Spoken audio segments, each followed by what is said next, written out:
కాబట్టి పూర్తిగా తమిళ ప్రాంతానికి సంబంధించిన మొట్టమొదటి వ్యక్తి తమిళనాడులో ఈరోజు ముఖ్యమంత్రి అయిన వ్యక్తిగా విజయ్ ఒక రికార్డు క్రియేట్ చేశారు అనేది ప్రథమంగా చెప్పొచ్చు. అలాగే ఈ మతం విషయంలో ఆయన క్రిస్టియన్ అనేది అందరూ ఓపెన్ గా ఆయన జీసస్ ఫోటోనే ప్రచారంలో చూయిస్తూ వెళ్ళారు కాబట్టి ఆయన క్రిస్టియన్ అనేది తెలుస్తుంది.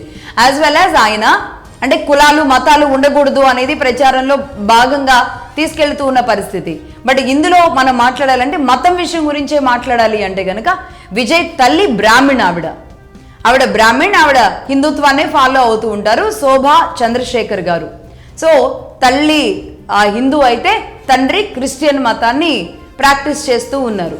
కాబట్టి అది కాకుండా సినీ పరిశ్రమ నుంచి చిన్నప్పటి నుంచి పుట్టి పెరగడం ద్వారా విజయ్ ఒక రకంగా ఈ రెండిటికి కూడా అతీతంగా చేస్తూ ఉండేవాళ్ళు. బట్ ఎలక్షన్స్కి వచ్చే వరకు తన క్రిస్టియానిటీ అనేది కాస్త ఎక్కువ పాపులారిటీలోకి రాగలిగిందనమాట.